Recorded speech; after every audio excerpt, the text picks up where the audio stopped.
الحمد لله رب العالمين والصلاة والسلام على رسوله الكريم وعلى آله وصحبه ومن سار على نهجه إلى يوم الدين وسلم تسليما كثيرا أما بعد. ہمارا آج صفحہ نمبر 13 پہ مسئلہ نمبر 90 سے شروع کریں گے. موضوع ہے موزوں، پگڑی اور پلستر پر مسح کے مسائل. ہم نے اس سے پہلے وضو کے توڑنے والی چیزوں کا ذکر کیا ہے. اب اس کے بعد کیا ہے کہ بعض اوقات ہمیں اجازت ہے کہ ہم جسم کے کسی حصوں کو دھونے کی بجائے اس پر مسح کر سکتے ہیں. اس میں موزوں کا بیان ہے. تو مسئلہ نمبر 90 میں موزوں یا جرابوں پر مسح اللہ تعالیٰ کی طرف سے رخصت ہے. رخصت کے معنی اجازت ہے، آسانی ہے، جس کے جائز ہونے پر علماء اہل سنت کا اجماع ہے. بلکہ یہ مسئلہ آپ دیکھیں گے عقیدہ کی کتابوں میں ہے. توحید کی کتابوں میں لکھا ہوا ہے کہ اہل سنت کا کیا مسلک ہے کہ وہ جراب و موضوع پر مسح کرنے کے قائل ہے.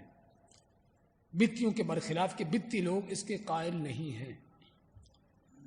یعنی حق پرستوں کی یہ دلیل ہے کہ موضوع جرابوں پر مسح کرنے کی قائل ہیں، کیونکہ اس کے بارے میں 70 متواتر احادیث ہیں. حسن بصری رحمۃ اللہ فرماتے ہیں کہ مجھ سے 70 صحابہ نے موضوع پر مسح کرنے کا بیان کیا. یہ صرف ایک تابعی حسن بصری وہ فرماتے ہیں کہ مجھ سے 70 صحابہ نے، اور حسن بصری حالانکہ ان تابعین میں سے ہیں کہ جو تھوڑا متاخر ہے. متاخر کے معنی چھوٹے تابعین میں سے، یعنی کہ بڑے تابعین میں سے جو صحابہ کے یعنی کہ اکثریت کے دور میں تھے، یہ ان میں سے تھے جب اکثر بیشتر صحابہ فوت ہو چکے تھے. حسن بصری رحمۃ اللہ علیہ تقریباً 150 کے قریب ان کی وفات ہوتی ہے، 150 ہجری کے قریب. تو اس وقت صحابہ اتنی بڑی تعداد نہیں تھی، لیکن پھر بھی فرماتے ہیں کہ مجھ سے 70 صحابہ نے موضوع پر مسح کرنے کی حدیث کو روایت کیا. اگر صرف اسی تابعی کو 70 صحابہ نے روایت کی تو اور کتنے تابعین ہیں اور کتنے صحابہ نے جس نے اس حدیث کو روایت کیا. تو اس کا معنی کیا ہوا کہ یہ ایسا مسئلہ ہے کہ جس میں شک کرنا بھی حقیقت میں یعنی کہ بالکل قرآن و سنت کی مخالفت ہے. اس میں صفوان ابن اسال کی حدیث ہے، روایت کرتے ہیں کہ جب ہم سفر میں ہوتے تو رسول اللہ صلی اللہ علیہ وسلم 3 دن رات موزے پہنے رکھنے کا حکم دیتے. سفر میں ہوتے تو 3 دن رات تک مسلسل موزے پہنے کے رکھنے کا حکم دیتے، یعنی اتارنے کا حکم نہ دیتے، خواہ پیشاب پخانہ کی حاجت ہو یا نیند آئے. یعنی اگر ہمیں وضو کی ضرورت ہوتی پیشاب پخانے کے بعد، نیند کے بعد، تو ہمیں ان موضوع پر مسح کرنے کی اجازت دیتے. البتہ جنابت کی وجہ سے موزے اتارنے کا حکم دیتے تھے. جنابت کے معنی جب آدمی کو غسل کی ضرورت ہو، تو غسل کی ضرورت ہے تو پھر موزے اتارنا ہوں گے. اگر وضو کی ضرورت ہے تو موضوع پر مسح کرنے کی اجازت ہے. 91 میں اگرچہ جرابوں پر مسح کا نبی صلی اللہ علیہ وسلم سے ثبوت نہیں ہے. بعض حدیثیں ہیں لیکن اکثر حدیثوں کے اندر ضعف ہے.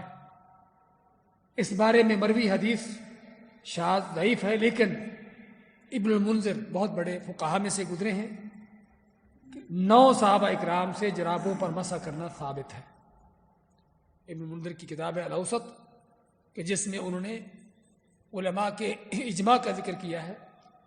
اس مسئلے فرماتے ہیں کہ 9 صحابہ سے جرابوں پر مسح کرنا ثابت ہے. ابن قدامہ فرماتے ہیں کہ صحابہ اکرام نے جرابوں پر مسح کیا ہے اور ان کے زمانے میں کسی نے ان کی مخالفت نہیں کی، جو اس مسئلہ پر صحابہ کے اجماع کی دلیل ہے. ابن قدامہ نے بھی اس پر اجماع نقل کیا ہے صحابہ اکرام کا کہ جرابوں پر مسح صحابہ اکرام کا اس پر اجماع ہے. مزید یہ کہ نظر کے اعتبار سے بھی موضوع اور جرابوں میں کوئی فرق نظر نہیں آتا. نظر کے معنی دیکھنے کے اعتبار سے آدمی اگر دلیل نہ بھی ہو، عقل کے اعتبار سے، سوچنے کے اعتبار سے، قیاس رائے کے حوالے سے دیکھا جائے تو تب بھی جو موضوع کا حکم ہے وہی جرابوں کا حکم ہے. دونوں ایک چیز ہے، کیونکہ دونوں پر مسح کرنے کی ایک ہی وجہ ہے، اور وجہ کیا ہے؟ آسانی آسانی کا ہونا اور موزوں جرابوں کو کسی مسلط کے پیش نظر سردی سے بچنے کے لیے اس طرح کے مقصد کے لیے پہنا جانا. تو جو مقصد موزوں کے اندر ہے، چمڑے کے موزوں کے اندر، وہی مقصد جرابوں کے اندر ہے. سمجھے نا؟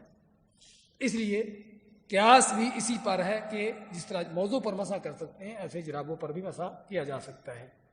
لیکن جرابوں پر مسح کے متعلق اکثر علماء کی شرط ہے کہ وہ موٹی ہوں. باریک شفاف جرابوں پر مسح جائز نہیں ہے. باریک شفاف کے معنی کہ جس کے پیچھے سے جسم نظر آتا ہو، یعنی اتنی باریک ہو کہ جس سے پیچھے سے جسم کی چمڑی نظر آتی ہو. تو وہ جراب چونکہ پاؤں کو نہیں ڈھکے ہوئے اور اس میں ایسے جس طرح نظر آ رہا ہے تو ابن تیمیہ رحمۃ اللہ فرماتے ہیں کہ ایسی باریک جرابوں پر مسح نہیں کیا جانا چاہیے. یعنی موٹی ہونے کا معنی کہ جس میں پاؤں ڈھکا ہو. موٹی ہونے کا معنی یہ نہیں کہ جس سے پانی نہ گزرتا ہو. پانی نہ گزرنے کے لیے پھر ترپال کی جراب بنانا پڑے گی. سمجھے نا؟ ہمارے ملاؤں کا جو شرط ہے ایسی کوئی شرط نہیں ہے، کیونکہ جراب کا مقصد پاؤں کو ہیٹ دینا ہے، گرمی پہنچانا ہے، سردی سے بچانا ہے. تو ہر وہ جراب جو اس مقصد کے لیے پہنی گئی ہو، جس سے پاؤں ڈھکا ہو، اس پر مسح کیا جا سکتا ہے. لیکن باریک شفاف جراب نہ تو وہ پاؤں کو وہ ہیٹ گرمی دے رہی ہے اور نہ ہی پاؤں سے ڈھک رہا ہے.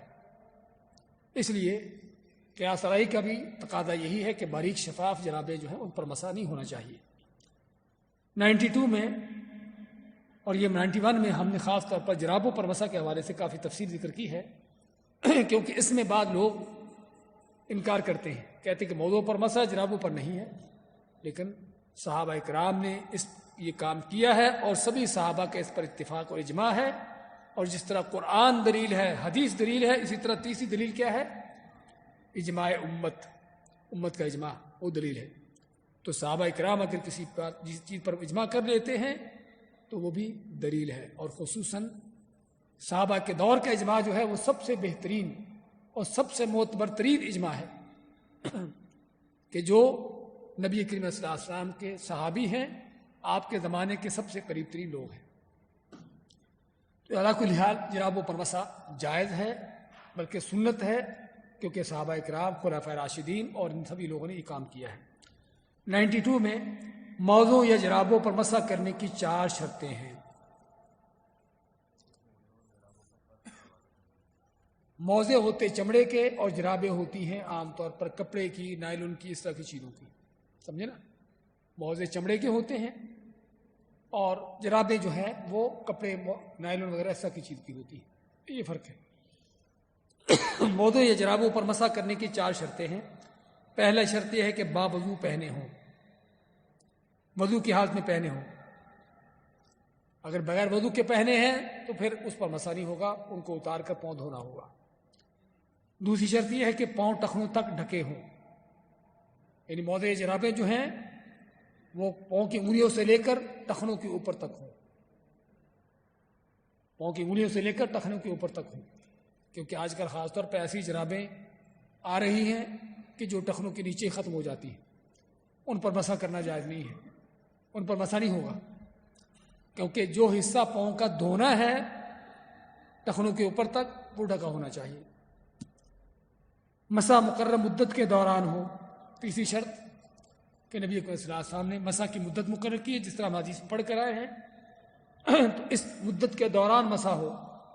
جب یہ مدت ختم ہو جاتی ہے تو اس کے بعد اس پر مسح کرنے کی اجازت نہیں ہوگی.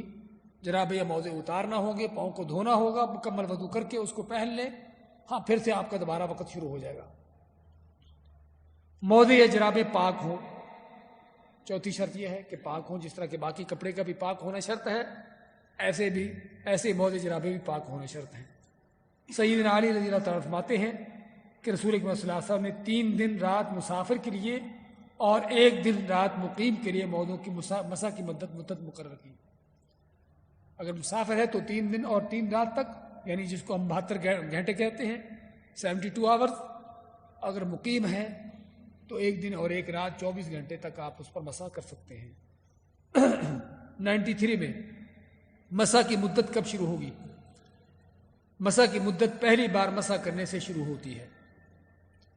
جب آپ نے موضوع جرابوں پر پہلی بار مسح کیا اس وقت سے آپ کی مدت شروع ہو گئی. چنانچہ اگر فجر کی نماز کے لیے وضو کر کے موزے پہنے ہیں اور ظہر کی نماز کے لیے وضو کرتے ہوئے پہلی بار مسح کیا ہے تو اگلے دن ظہر سے پہلے تک مقیم اور 3 دن بعد تک مسافر مسح کر سکتا ہے. تو معلوم کیا ہوا کہ مسح کی مدت موزے پہننے سے شروع نہیں ہوتی بلکہ پہلی بار مسح کرنے سے شروع ہوتی ہے. 94 میں موزوں پر مسح پاؤں کے اوپر سے کرنا مسنون ہے.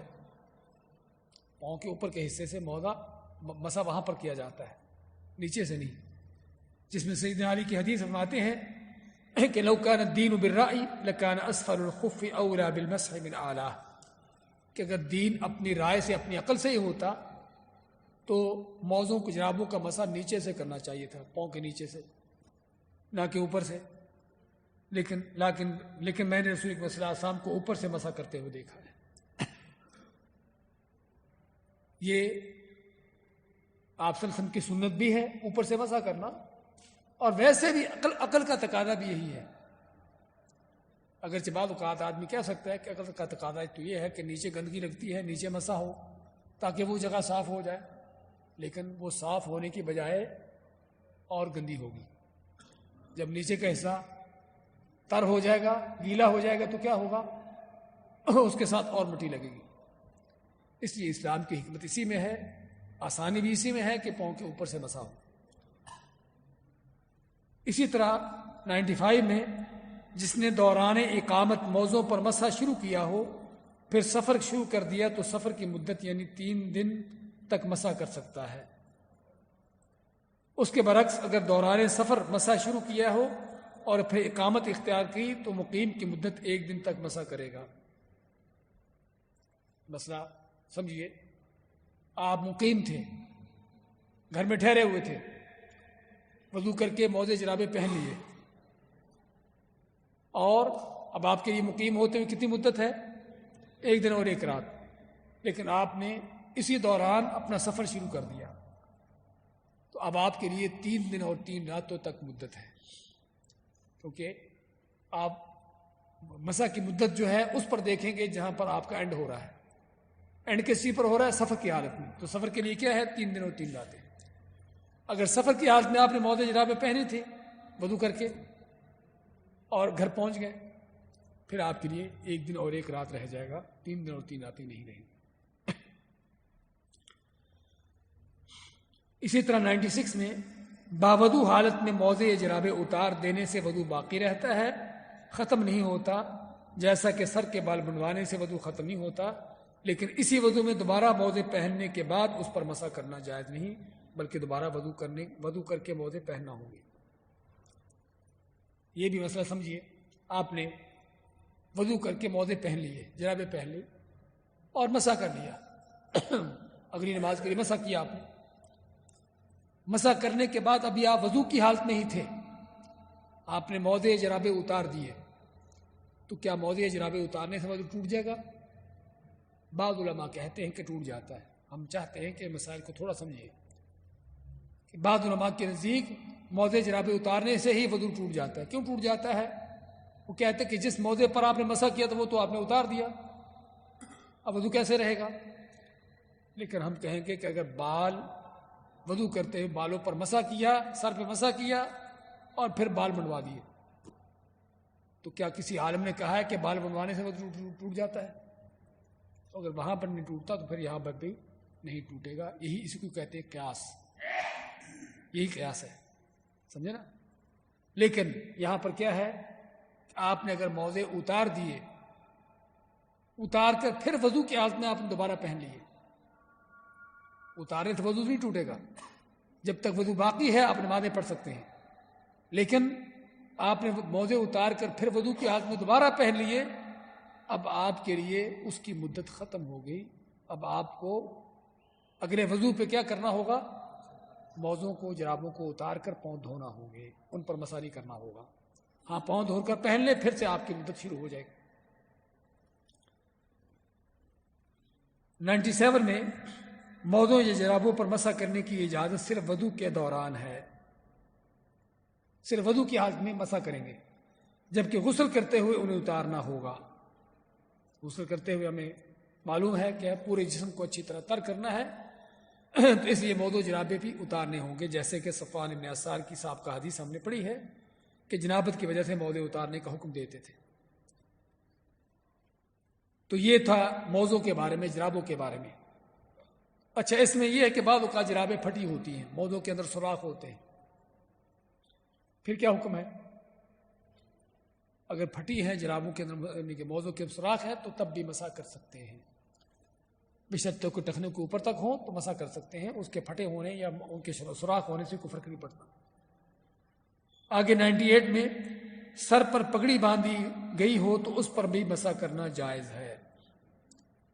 اگر سر پر امامہ ہے، پگڑی ہے، تو اس پر بھی مسح کر سکتے ہیں۔ صحیح بخاری میں عمرو بن امیہ فرماتے ہیں کہ میں نے رسول اللہ صلی اللہ علیہ وسلم کو پگڑی پر مسح کرتے ہوئے دیکھا۔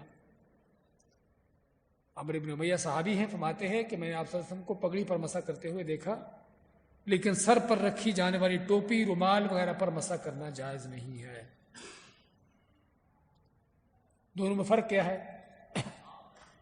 کہ پگڑی جو ہے عام طور پر وہ مضبوط کر کے باندھی جاتی ہے، اور دوبارہ باندھنا اس کے لیے اس میں مشقت ہوتی، مشکل ہوتی ہے، جبکہ رومال اتارا، دوبارہ لے لیا، 10 سیکنڈ سے پہلے یہ کام ہو جاتا ہے، اور ٹوپی 1 سیکنڈ کا کام ہے دوبارہ رکھنے میں، اس لیے ایسی چیزوں پر مسح نہیں ہوگا۔ لیکن پگڑی آپ سے باندھتے تھے، اس پر مسح کیا جا سکتا ہے، یعنی پیشانی کے بال جو اگر ننگے ہیں آپ وہاں سے مسح شروع کریں گے، بالوں پر بھی کر لیں گے اور باقی پگڑی کے اوپر مکمل کر لیں گے، یعنی پگڑی کو اتارنے کی ضرورت نہیں ہے۔ لیکن کیا پگڑی وضو کر کے پہنی ہو یا بغیر وضو کے؟ ہاں جی، کیا خیال ہے؟ جس طرح جرابوں موضوع پر تھا اس طرح یہاں پر بھی ہے؟ نہیں، یہاں پر نہیں ہے، یہاں پر یہ شرط نہیں ہے، پر پگڑی آپ نے بغیر وضو کے پہنی ہو تب بھی آپ اس پر مسح کر سکتے ہیں، اور نہ ہی اس پر مسح کرنے کی کوئی ٹائم لمٹ ہے کہ جب تک پگڑی بندی ہے آپ اس پر مسح کرتے رہیں، چاہے 10 دن ہو۔ 99 میں خواتین نے اگر دوپٹہ وغیرہ مضبوطی سے باندھا ہو، جسے اتارنے میں مشکل ہو یا تکلیف ہو، تو اس پر مسح کر سکتی ہیں۔ شیخ ابن عثیمین رحمۃ اللہ علیہ نے خواتین کا جو اسکارف وغیرہ، جو دوپٹہ وغیرہ جو سر پر ٹائٹ کر کے باندھا ہوتا ہے، اس کو بھی پگڑی پر قیاس کیا ہے، لیکن اس وقت جب کہ وہ ٹائٹ کر کے باندھا ہو، اس کا اتارنا، دوبارہ پہننا مشکل ہو، جس طرح کہ پگڑی ہے۔ لیکن اگر دوپٹہ ویسے سر پر رکھا ہوا ہے تو وہ رومال کی حیثیت سے ہے، اس پر مسح نہیں ہوگا۔ مسئلہ نمبر 100 میں زخموں یا ٹوٹی ہڈی پر باندھے جانے والی پٹی، پلسٹر وغیرہ پر مسح کرنا جائز ہے۔ پگڑی کے بعد اگلی چیز کیا ہے کہ آپ نے پلسٹر لگایا ہے، پٹی باندھی ہے کسی یعنی ٹوٹی ہڈی پر، کسی زخم پر، اس پر بھی مسح کرنا جائز ہے۔ اس کے لیے نہ تو باوضو حالت میں پہننا شرط ہے اور نہ ہی اس کی مدت مقرر ہے۔ دیکھیے، اس میں کوئی شرط نہیں کہ آپ نے باوضو ہو کر وہ پٹی پہنی ہو، اور نہ ہی اس کی کوئی ٹائم لمٹ ہے، مدت نہیں ہے۔ جب تک پٹی پلسٹر لگا ہوا ہے، سال تک لگا ہوا ہے، اس پر مسح کرتے چلے جائیں گے، بشرطے کہ یہ پٹی پلسٹر بے قدر حاجت ہو۔ اگر حاجت سے زیادہ حصہ کو آسانی سے اتارا جا سکتا ہو تو اسے اتار کر دھونا چاہیے۔ ہاں، یہ ایک اور تنبیہ کہ بعض اوقات ہڈی تو یہاں سے ٹوٹی ہے اور پلسٹر پورے بازو پر لگا ہوا ہے۔ اب اگر ڈاکٹر کہتا ہے کہ پورے بازو پر ضرورت نہیں ہے، اگر تو ڈاکٹر کہتا ہے کہ پورے جسم پر، پورے بازو پر اس کی ضرورت ہے تو ٹھیک ہے۔ اگر ڈاکٹر کہتا ہے نہیں، اس کی ضرورت صرف 6 انچ تک ہے، 1 فٹ تک ہے، فرض کرو، تو اصل یہ ہے کہ پھر باقی پٹی کا حصہ اتار دینا چاہیے اور اس کو، جسم کے اس حصے کو دھونا چاہیے، کیونکہ یہ پٹی پر رخصت، یعنی کہ مسح، پگڑی پر مسح، جرابوں پر مسح، یہ ساری کیا ہے؟ رخصت ہے، اجازت ہے، اور اس کا معنی کیا ہے کہ ہم اس کو اسی قدر لیں گے جس حد تک اجازت ملی ہے، اس سے آگے نہیں بڑھیں گے۔ تو اگر زیادہ ہے تو اس کو دھونا چاہیے، جبکہ مصنوعی ہاتھ یا پاؤں پر مسح کرنے کی ضرورت نہیں ہے۔ ہاں بعض لوگوں کے مصنوعی ہاتھ یا پاؤں لگے ہوتے ہیں، کیا اس پر مسح کرے گا؟ وہ اس کا اپنا نہیں ہے، وہ پلاسٹر کا ہے، سمجھے نا، اس پر مسح نہیں ہوگا۔ جزاک اللہ خیر۔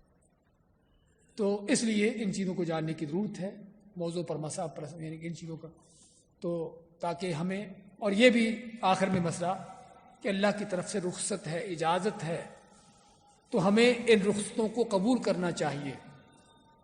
اب آخری مسئلہ آپ سے سوال، اگر کوئی آدمی نے کسی نے موزے پہنے ہیں، جرابیں پہنی وضو کر کے، کیا اس کے لیے بہتر ہوگا کہ وہ مسح کرے یا اتار کر پاؤں دھوئے؟ بہتر کیا ہے، افضل کیا ہے؟ افضل یہ ہے کہ مسح کرے۔ کیوں؟ ایک تو اللہ کے نبی صلی اللہ علیہ وسلم کی سنت ہے، آپ کی سنت پر عمل ہوگا، دوسرا اللہ کی دی ہوئی رخصت اور اجازت کو قبول کرنا ہے کہ جو اللہ تعالیٰ ہم سے چاہتا ہے کہ ہم اس چیز کو قبول کریں۔